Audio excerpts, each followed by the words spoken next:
Hello and welcome to another episode of 90 Second Equities, where I'm delighted to be joined by our head of UK equities, Matt Bennison. It is my debut on one of these, so no pressure. Let's get straight into it, Matt. There's no doubt that markets have been impacted by current global events, such as the conflict between the US, Israel and Iran, with markets seeing some significant drawdowns over the last month. It is times like this where a properly diversified portfolio can provide some much needed protection for investors. So Matt, my question to you is, why is diversification so important, and how can investing in the UK help achieve this diversification? Yeah, thanks Chris, and welcome. If we start with why diversification is important, first of all, it often serves as your only form of protection against the unexpected.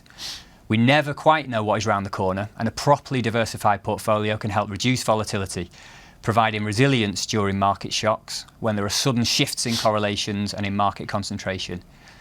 Market concentration has been a feature of the last 4 years, as we have seen global indices like the MSCI ACWI become increasingly led by large tech stocks exposed to AI, and in the FTSE 100 in sectors such as banks and defence over this period.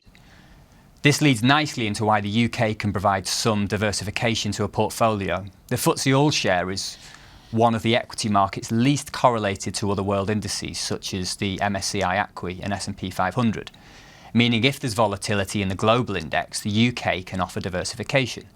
This is because the structure of the UK market is very different to the world index. The FTSE 100 tends to be more of a value market with a heavier weighting to energy, pharmaceuticals and financials, and a lower weighting to sectors such as technology. For example, the energy sector makes up around 10% of the FTSE 100, but only 4% of the MSCI ACWI. This is in contrast to the US-heavy MSCI, which is dominated by the IT sector, making up around 28% of the index, whereas it's only 1% of the FTSE 100. This greater weighting in areas such as energy and defence typically allows the FTSE to hold up better during oil shocks, like the one we've seen recently, and can provide a layer of protection to a portfolio during these times.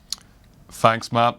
It remains to be seen how long these geopolitical events will continue to impact markets, but it's reassuring to know that proper diversification can help add resilience to portfolios.